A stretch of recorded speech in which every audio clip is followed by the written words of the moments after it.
이제 드디어 2018년도 다 가고 있습니다. 이제 한 주밖에 남지 않았습니다. 내일 모레가 벌써 성탄절입니다. 그렇죠? 성탄절을 준비하기 위해서 교회가 참 분주합니다.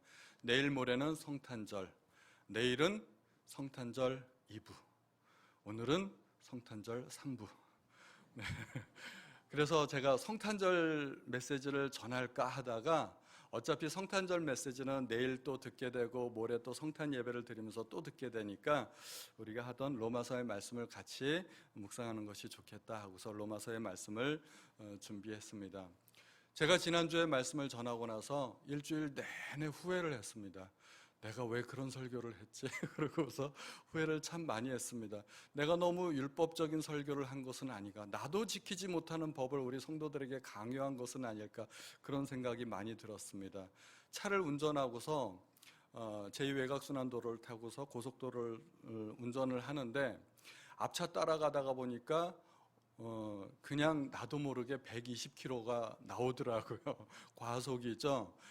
이게 신호 계기판을 안 보고 운전을 하면 그냥 앞차 따라가다 보면 자동적으로 과속을 하게 돼 있습니다. 옆에서 쑥쑥 지나가는 차들 나도 모르게 쭉 따라가다 보면 그냥 과속하게 돼 있고, 국도에서도 60km 도로인데 차 없으면 그냥 자동적으로 80은 나오더라고요. 그래서 내가 이거 나도 지키지 못하는 법을 우리 성도님들한테 너무 강요한 것은 아닌가 그런 생각이 들어서 참 마음이 무거웠습니다. 그래서 우리 성도님들께서 혹시 내가 우리나라 법을 다 지키지 못한다고 하더라도 그 지키려고 노력은 해야 되겠지만 법을 다 못 지킨다 하더라도 너무 자학하거나 자해하지 않으시기 바랍니다. 우리가 다 지킬 수는 없지만 노력하는 것만으로도 충분한 것이라고 그렇게 생각이 됩니다. 오늘 본문의 말씀은 한번 보고자 합니다. 오늘 본문은 믿음이 서로 다른 사람들끼리 함께 신앙생활하면서 부딪힐 수 있는 그러한 문제들에 대해서 이야기하고 있습니다. 교회는 전혀 공통점이 없는 사람들이 모인 단체입니다. 세상에 많은 모임이 있고 단체가 있지만 세상에서의 모임과 단체는 나름대로 공통점이 있습니다. 공동의 목적을 추구한다거나 연령대가 비슷하거나 취미가 비슷하거나 여러 가지 공통점이 있는데 교회만큼 참 이렇게 공통점이 없는 사람들이 모인 집단이 없습니다. 그러다 보니까 믿음의 분량도 제각기 다를 수밖에 없습니다. 그러다 보니까 한 교회에는 믿음이 큰 사람도 있고 믿음이 연약한 사람도 있는데 이들의 믿음이 서로 충돌이 되어서 인간적인 갈등도 올 때가 있고 교회 분열도 찾아올 때가 있다는 것입니다. 이렇게 믿음 안에서 믿음 간의 서로 간의 차이로 갈등이 생기면 어떻게 해야 될까요? 오늘 본문이 그 이야기를 다루고 있는 것입니다. 먼저 1절을 보면 믿음이 약한 사람을 받아들이고 논란이 있는 문제에 대해 단언을 내리지 마십시오라고 말하고 있습니다. 쉬운 성경으로 보면은 우리가 개역개정을 보면은 그 의심하는 바를 비판하지 말라 하지만 이것이 조금 더 원문에 가깝게 번역을 한 것이 쉬운 성경입니다. 논란이 있는 문제에 단언을 내리지 마십시오 하고 말하고 있습니다. 본문의 요지를 한마디로 요약해서 이야기하자면 믿음이 큰 사람이 연약한 사람에게 양보해야 된다는 것입니다. 여기서 말하는 논란이 있는 문제, 이 문제라는 것은 절대적인 진리가 아닌 것들에 관한 이야기입니다. 성경은 우리에게 절대적인 진리를 가르쳐주고 있지만 성경에 언급되지 않은 수많은 사소한 문제들이 많이 있는데 여기에 관해서 우리가 어떻게 대처를 해야 되느냐 하는 것입니다. 그런 문제에는 목숨 걸지 말라는 겁니다. 이럴 수도 있고 저럴 수도 있고 경우에 따라서 달라지는 많은 문제들이 있는데 그런 문제 가지고 교회가 이파저파 나뉘어 가지고 갈라지고 그렇게 하지 말라는 겁니다. 구체적으로 오늘 본문에서는 음식의 문제를 다루고 있습니다. 예수님이 하나님의 아들이냐, 이런 문제는 절대 진리의 문제죠. 이런 문제에 관해서 교회는 양보해서는 안 됩니다. 이런 진리의 문제에 관해서는 끝까지 목숨 걸고 진리를 사수해야 됩니다. 그런데 특정 음식을 먹어야 되느냐 말아야 되느냐, 이런 문제는 진리에 관한 문제가 아니니까 다투지 말라는 것입니다. 어떤 사람들은 모든 것을 먹을 만한 믿음이 있습니다. 그런데 믿음이 연약한 사람은 고기를 먹지 못하고 채소만 먹는다는 것입니다. 왜 이런 문제가 생겼을까요? 당시에는 식품을 얼려서 보관할 수 있는 냉장고 같은 것이 없었기 때문에 고기 같은 것들을 오래 보관할 수가 없었습니다. 고기를 내가 원하는 때 아무 때나 먹을 수 있었던 것이 아닙니다. 고기가 시장에 유통되는 특별한 날들이 있었던 거예요. 그날은 어떤 날이냐면 우상에게 제사 드리는 날이었습니다. 우상에게 제사를 드리고 나면 우상에게 바쳐졌던 그 고기들이 한꺼번에 대량으로 시장에 방출돼서 시장에서 유통되었던 것입니다.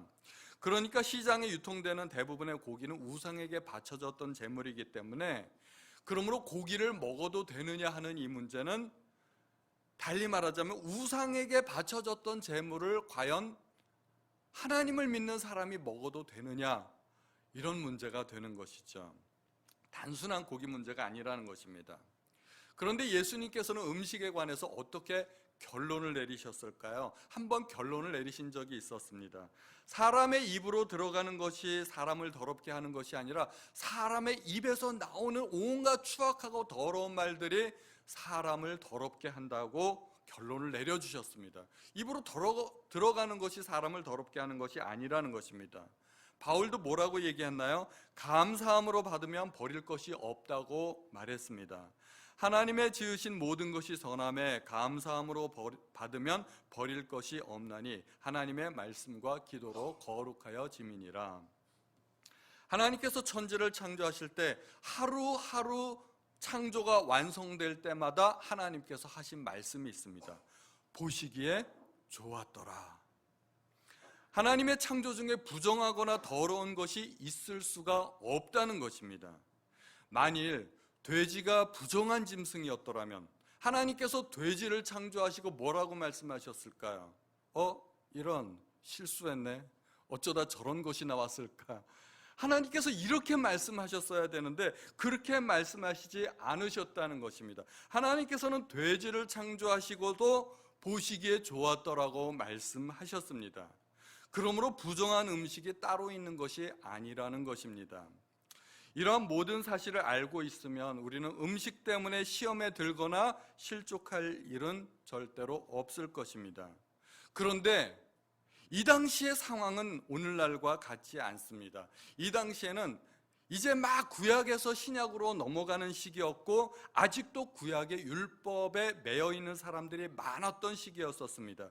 그래서 음식 문제, 안식일 문제, 절기 문제가 굉장히 중요한 신앙의 이슈로 나타났던 시기였던 것입니다. 그래서 우상에게 한번 바쳐졌던 제물에 관해서 믿음이 연약한 사람들은 그 음식이 신앙이나 내 몸을 더럽게 부정하게 할 수도 있다고 생각을 했기 때문에 먹지 못하는 경우가 종종 있었던 것입니다. 이렇게 되면 교회가 갈라지게 됩니다. 한쪽 부류는 고기를 먹어도 된다고 하고 또 한쪽 부류는 고기를 먹으면 안 된다고 하고 갈등이 생기게 됩니다. 그러나 그 어떤 경우라 하더라도 마음속에 깊은 동기를 지나쳐서는 안 됩니다. 이쪽 사람들이나 이쪽 사람들이나 모두가 주님을 사랑하기 때문에 그런 생각을 한다는 것입니다. 우리가 읽진 않았지만 로마서 14장 7절 8절에 보면 우리 중에 누구든지 자기를 위하여 사는 자가 없고 자기를 위하여 죽는 자도 없도다. 우리가 살아도 주를 위하여 살고 죽어도 주를 위하여 죽나니 그러므로 사나 죽으나 우리가 주의 것이로다. 아멘. 똑같이 주님을 사랑하지만 태도는 다를 수 있다는 겁니다. 어떤 사람은 먹고 힘내야지, 우리가 먹고 열심히 힘내서 주님의 일을 하자, 그런 사람도 있고 어떤 사람은 주님을 섬기기 위해서 금식하는 사람도 있다는 것입니다. 똑같이 주님을 사랑하는데 삶의 태도는 다를 수 있다는 것입니다.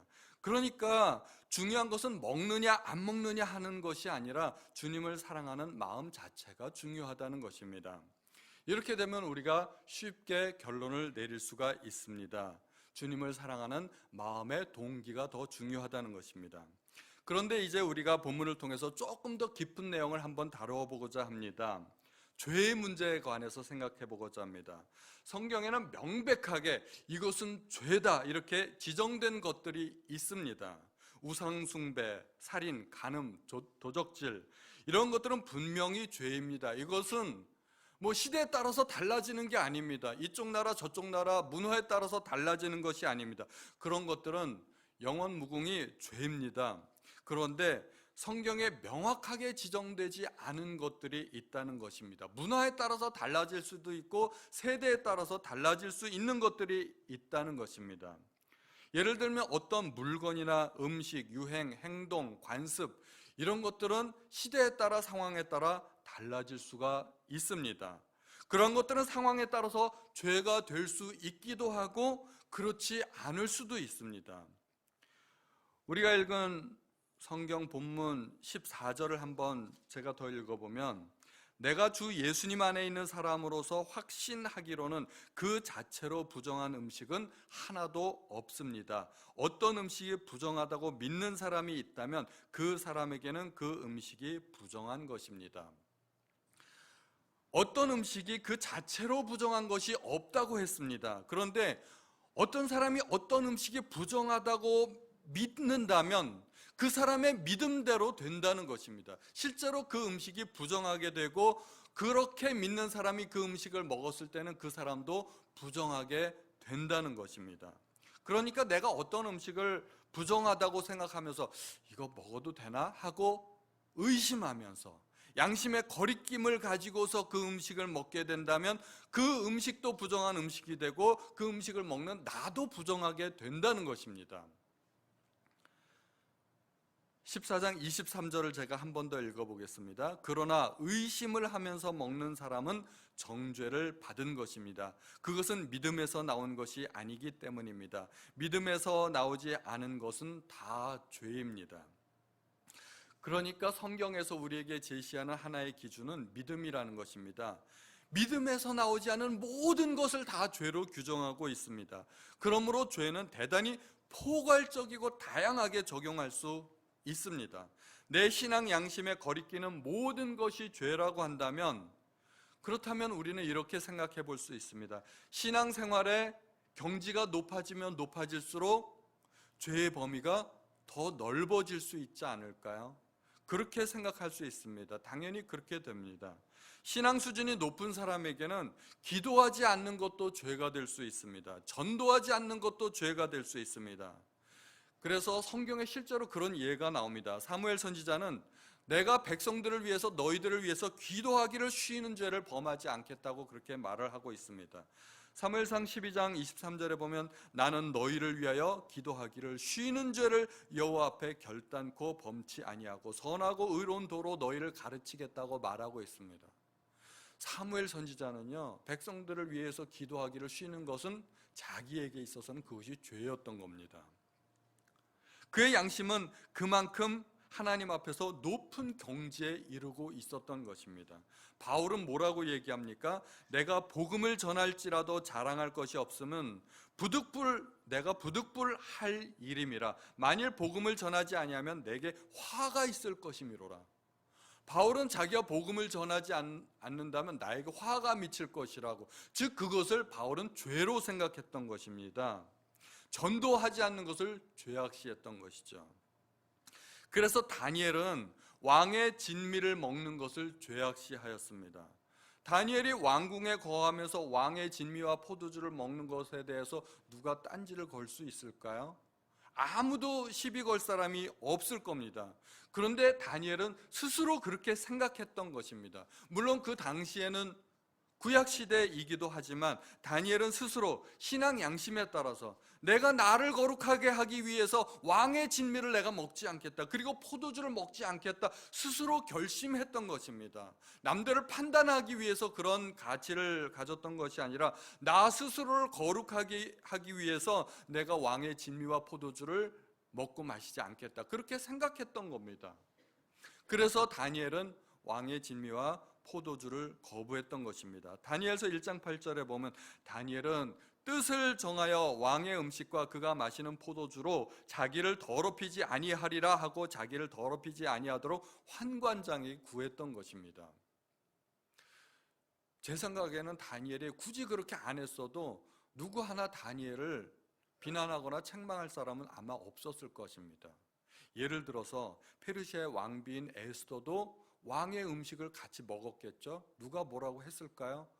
누가 뭐라고 한 것을 저는 한 번도 들어본 적이 없었습니다. 느헤미야는 페르시아 왕국의 술 맡은 관원장이었습니다. 술 맡은 관원장이 하는 일이 뭐예요? 매일 술 마셔보면서 왕의 안전을 책임지고 그 왕의 포도주의 품질을 평가하는 사람이었습니다. 그런데 느헤미야가 그런 일을 했다고 누가 트집을 잡나요? 그런 사람은 아무도 없는 겁니다. 다니엘은 그만큼 신앙 양심이 높았고 신앙 경지가 높았기 때문에 자기 스스로를 그렇게 절제하는 기준을 세웠다는 것입니다. 그러므로 죄는 우리가 적용하기에 따라서 대단히 다양하게 포괄적으로 적용될 수 있는 것입니다. 절대적이지 않은 어떤 문제에 관해서 내가 그것을 죄로 생각하면 죄가 될 수 있다는 것입니다. 그것이 나에게는 죄가 된다는 것입니다. 예를 들어서 이게 신앙이 높은 사람일수록 그렇습니다. 예배 결석하는 것을 죄로 여기는 그 사람에게는, 그럼 그분에게는 예배 결석하면은 그것이 죄가 될 수 있다는 것입니다. 또 심지어 새벽 예배 빠지는 것을 죄로 생각하시는 분들이 있어요. 그런 분들은 빠짐없이 정말 날마다 새벽 예배에 나오시는데 그분들에게는 새벽 예배에 빠지는 것이 죄가 될 수도 있다는 것입니다. 또 양심의 거리낌을 받으면서 11조를 하지 않는다면 그것도 죄가 될 수 있다는 것입니다. 우리 교회에서는 큐티를 대단히 강조합니다. 제가 큐티를 강조하죠. 제가 그러다 보니까 큐티를 안 하면 제가 마음이 대단히 무겁습니다. 그래서 며칠 동안 안 하면 몰아서라도 반드시 해야 돼요. 대충이라도 해야 돼요. 그래야 제 마음이 좀 가벼워져요. 제 마음에는 제가 큐티를 안 하면 저 스스로를 죄의식에 사로잡는 그런 경향이 좀 있는 것 같습니다. 이게 율법적이라고도 할 수가 있겠지만 저는 저 스스로에게 그렇게 생각이 되는 것입니다. 그래서 우리의 행동이나 습관이 신앙 양심에 거리껴지는 것이 있다면 그것이 죄가 될 수 있다는 것입니다. 믿음으로 하지 않는 모든 것이 죄라는 말입니다. 절대 진리에 관한 것이 아닌 것은 우리가 이렇게 스스로 판단할 수 있습니다. 만약에 우리가 어떤 음식을 먹는 것이 양심에 거리껴진다면 그 음식을 먹지 않는 것이 더 좋다는 것입니다. 우리가 술, 담배도 그런 맥락에서 이해할 수 있을 겁니다. 담배 성경에서 명확하게 언급하고 있지 않지만 우리가 신앙 양심으로 거부할 수 있다는 것입니다. 그렇게 우리는 우리의 행동을 절제하고 자제할 수 있습니다. 그러면 여기서 또 한 가지 질문을 드리겠습니다. 믿음으로 하지 않은 것이 다 죄라면 그러면 믿음으로 한 모든 것들은 다 용납이 될까요? 내가 믿음으로 했는데 성경에서도 구체적으로 그것이 죄라고 말하지 않았는데 그러면 그것이 용납이 될까요? 모두 다 용납이 될까요? 아닌 것 같죠? 왠지 느낌이 제 말투가 그렇습니다. 사실대로 아닙니다. 내가 믿음으로 했다 치더라도 어떤 것은 죄가 될 수 있다는 것입니다. 그것을 믿음의 문제가 아니라 덕의 문제라고 이야기합니다. 성경에서는 덕을 세운다는 말이 종종 나옵니다. 오늘 본문에도 나오죠. 19절에 보면 우리 모두 화평함을 이루는 일과 서로 덕을 세우는 일에 힘쓰자 하는 말이 나옵니다. 덕을 세운다는 것은 내 믿음과 내 양심의 문제가 아니라 다른 사람의 믿음과 다른 사람의 양심을 세워주는 것을 말하는 것입니다. 내 믿음과 내 신앙 양심도 중요하지만 다른 사람의 믿음과 신앙 양심도 대단히 중요하다는 것입니다. 고린도전서 8장에서는 우상에게 바쳤던 제물의 문제를 더 자세하게 다루고 있습니다. 8장 1절에 보니까 우상의 제물에 대하여는 우리가 다 지식이 있는 줄을 아나 지식은 교만하게 하며 사랑은 덕을 세우나니. 지식과 사랑이 서로 대조되어 나오고 있습니다. 지식이 있고 사랑이 있는데 지식은 교만하게 하고 사랑은 덕을 세운다는 것입니다. 여기에서 말하는 지식이란 믿음과 상통해서 이야기해도 괜찮습니다.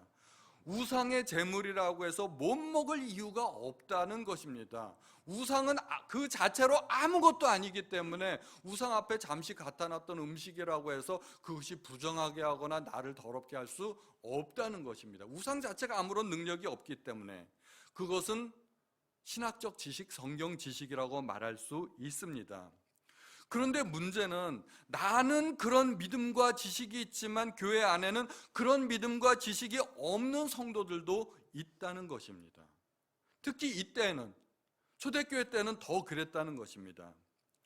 그런 성도들은 절대로 우상에게 바쳐졌던 제물을 먹지 않을 것입니다.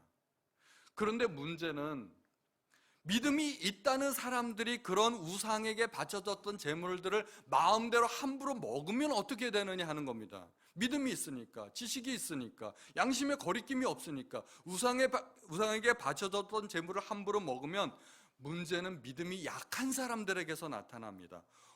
믿음이 좋은 줄 알았는데 우상의 제물을 막 저렇게 먹네, 저렇게 먹어도 되나? 하고서 판단하게 된다는 것입니다. 그런 사람들이, 믿음이 약한 사람들이 시험에 들고 망하게 된다는 것입니다. 본문 15절에 보면 음식 문제로 여러분의 형제가 상처를 받았다면 여러분은 사랑으로 행동한 것이 아닙니다. 그리스도께서 대신해서 죽으신 그 형제를 음식 문제로 망하게 하지 마십시오. 지식과 사랑이 있는데 어느 것이 더 중요할까요? 지식보다 사랑이 더 우월하다는 것입니다. 지식이 다가 아니라는 것입니다. 나는 성경 지식이 있고 믿음이 있고 내 신앙 양심대로 행동했지만 그럼에도 불구하고 어떤 성도가 나 때문에 시험에 들 일이 있다면 자제하는 것이 더 좋다는 것입니다. 내 자유와 권리가 형제를 망하게 했다면, 그리스도께서 대신해서 죽으신 그 형제가 망하게 됐다면 이게 죄가 아닐까요?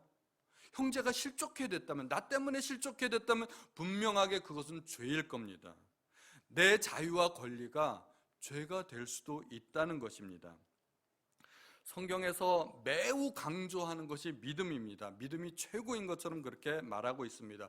예수님도 제자들을 책망하실 때 믿음이 부족한 것, 믿음이 연약한 것 때문에 책망하셨습니다.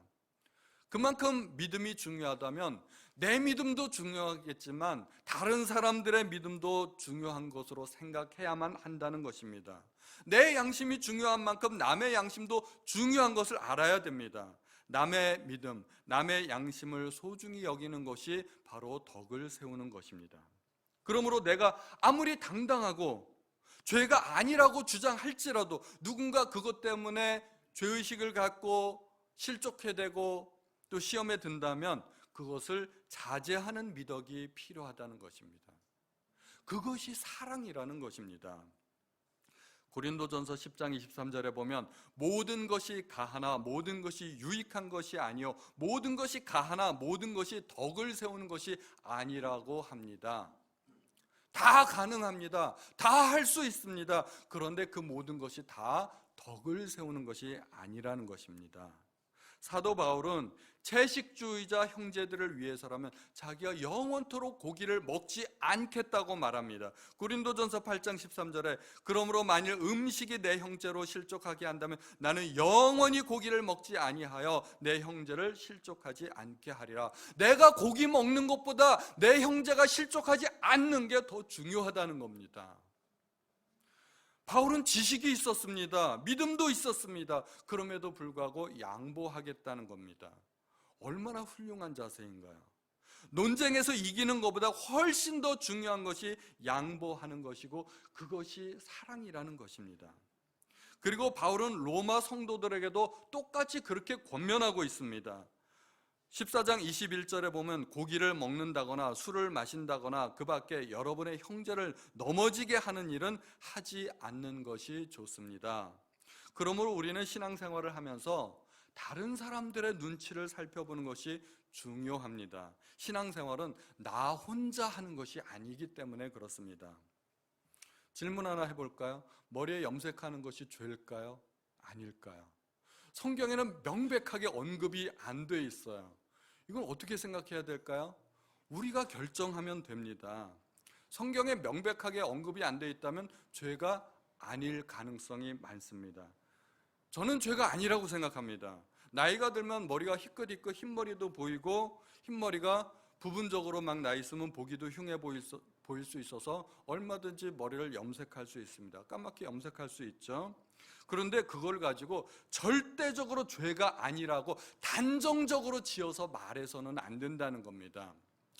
이 문제는 이렇게도 볼 수 있고 저렇게도 볼 수 있다는 것입니다. 만약에 단정적으로 머리를 염색하는 것이 죄가 아니다 이렇게 확정적으로 말해버리면 어떤 사태가 벌어지냐면, 제가 앞으로 주일 예배 때 설교할 때 머리를 빨주노초 파남보로 염색해가지고 이 자리에 나와서 설교할 수도 있다는 말입니다.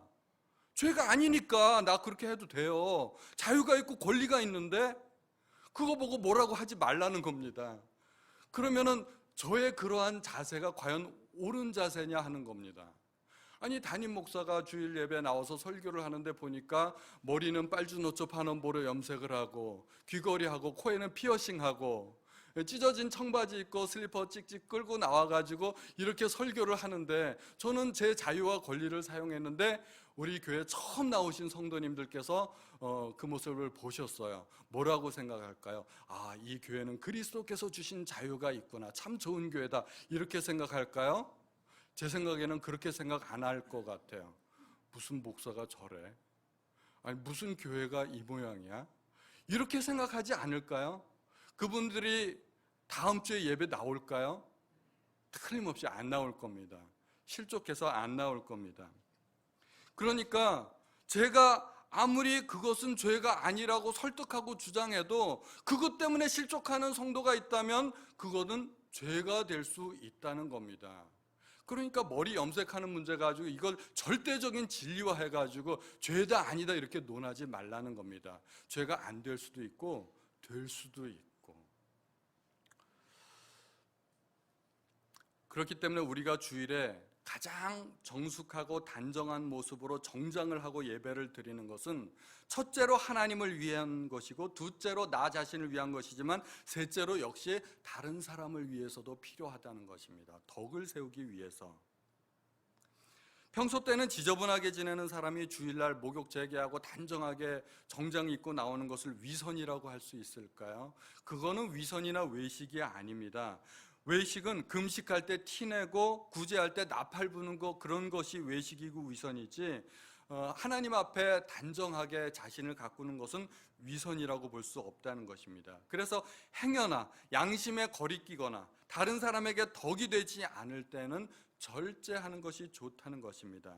외식하라는 이야기가 아니라 덕을 세우라는 이야기입니다. 남으로 하여금, 다른 사람으로 하여금 죄짓게 하지 말고, 그런 말미암아 나도 죄짓지 않게 된다는 것입니다. 또 나아가서 한번 생각해 보겠습니다. 내가 무엇인가 함으로써 다른 사람을 실족해 했다면, 똑같은 원리로 내가 무엇인가 하지 않음으로써 다른 사람을 실족해 할 수도 있지 않을까요? 그럴 수도 있습니다. 그것이 죄가 될 수도 있습니다. 예를 들면 밥 먹을 때 식사기도 안 하고 먹으면 죄일까요? 아닐까요? 저는 식사기도 하고서 밥 먹으면 대단히 좋은 건데, 기도 안 하고 밥 먹는다고 해서 그렇게 큰 문제가 된다고는 생각하지 않습니다. 그런데 우리는 대체로 신앙이 좋으신 분들은 반드시 식사 기도를 합니다. 밥이 앞에 오면은 거의 습관적으로 두 손 모으고 눈부터 감더라고요. 신앙이 좋으신 분들은 반드시 식사 기도를 합니다. 그런데 그런 분들과 함께 제가 식사를 하는데, 만약에 제가 너무 배가 고파서 얼른 한 숟갈을 떠서 입에다 넣었어요. 그분들이 저를 보고 뭐라고 생각할까요? 목사가 식사기도 안 하고 밥을 먹네, 이렇게 생각할 수도 있지 않을까요? 그런 분들은 저를 그렇게 판단할 수도 있을 겁니다. 무슨 목사가 밥을 먹을 때 기도도 안 하나? 이렇게 생각할 수도 있을 것입니다. 만약에 뭔가를 안 해서 다른 사람이 실족한다면 그것도 죄가 될 수 있을 거라고 생각을 합니다. 그러니까 우리가 어떤 행동을 할 때 첫째 기준은 하나님, 둘째 기준은 나의 신앙 양심, 셋째 기준은 다른 사람의 덕이라는 것입니다. 내 양심에 거리낌이 없다고 해서 그것이 다 무죄 선언을 받는 것은 아니라는 것입니다. 그러므로 우리는 항상 생각해야 됩니다. 내가 이것을 해도 되나? 또는 안 해도 되나? 다른 사람들이 혹시 나를 보고 실족해 되지는 않을까? 그런 생각을 해야 된다는 것입니다. 다른 사람들의 눈치 보는 것이 훌륭한 신앙이라는 것입니다. 눈치 본다는 것이 원래 좀 나쁜 말인데, 이것이 좋은 표현으로 바꾼다면 그것이 배려가 되는 것입니다. 다른 사람을 걱정해 주는 겁니다. 좋은 것입니다. 우리가 예수를 믿으면 자유와 권리가 생깁니다. 진리를 알지니 진리가 너희를 자유케 하리라. 우리에게는 엄청난 자유가 생겼습니다. 구약시대 성도들은 상상도 못할 자유가 우리에게는 있는 것입니다. 돼지고기 먹어도 되고 보신탕 먹어도 됩니다. 보신탕 먹어도 그것이 죄가 되는 것이 아닙니다. 좀 더 심하게 얘기하면 우리가 무인도에서 나 혼자 신앙생활 한다면 술, 담배 아무런 문제가 될 것이 없다는 것입니다. 그런데 우리는 무인도에서 혼자 신앙생활 하는 게 아니라는 겁니다. 내 옆에 다른 성도님들이 있는 것이 문제가 되는 것입니다. 누군가 실족할 수도 있는데 꼭 그렇게 해야만 하느냐 하는 것입니다. 남들이 할 때 같이 하는 게 좋고 남들이 안 할 때 같이 안 하는 게 좋습니다. 덕을 위해서. 나 혼자를 위해서가 아니라 다른 사람들을 위해서. 제가 경험을 한번 말씀드리면 교회 대청소할 때, 예전에 제가 교회에서 대청소할 때 모든 성도들이 모여서 다 같이 청소를 했거든요. 모든 성도들이 고무장갑 끼고 빗자루 걸레 들고 청소하는데 하필이면 그때 꼭 찬양 연습하는 분들이 계시더라고요. 혼자서 기타 치면서 찬양을 연습하는 거예요. 하필이면 왜 꼭 그럴 때 찬양을 연습하는지 모르겠어요. 남들이 다 청소하면 같이 청소하는 것이 좋지 않을까 생각이 됩니다.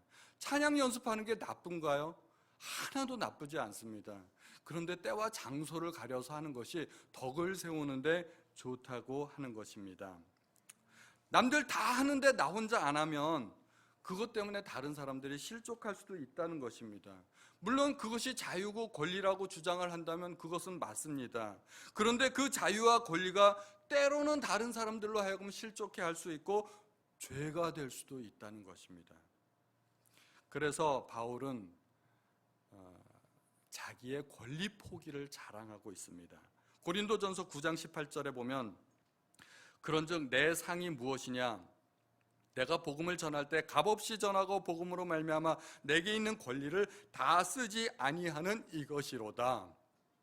바울도 얼마든지 결혼할 수 있는 권리가 있었습니다. 선교 후원비를 받을 수 있는 권리가 있었습니다. 그런데도 불구하고 그 권리를 포기하고 독신으로 지내면서 선교비를 스스로 벌어서 충당하는 그런 자비랑 선교사로서 일하는 것이 자기의 상이라는 것입니다. 자기의 권리를 포기하는 것이 하나님께 받을 상이라는 것입니다. 세상에서는 권리를 쟁취하는 것이 지혜입니다. 그것이 잘하는 것입니다. 그러나 우리가 신앙 안에서는 달라집니다. 내 권리를 포기할 수만 있다면 그것이 더 아름답고 하나님 앞에 칭찬받을 만한 일이라는 것입니다. 신앙생활은 공동체 가운데 이루어집니다. 절대로 무인도에서 나 혼자 신앙생활하는 것이 아니라는 것입니다. 그렇다면 내가 믿음이 있고 지식이 있다고 해서 내 마음대로 행동해도 된다는 것은 아닙니다. 우리의 행동 기준은 첫 번째가 주님이죠. 그런즉 너희가 먹든지 마시든지 무엇을 하든지 다 하나님의 영광을 위하여 하라. 이것이 우리에게는 절대 기준입니다. 그런데 그에 못지않게 다른 사람의 신앙을 배려하는 것, 덕을 세우는 것, 이것이 중요하다는 것을 알아야 됩니다.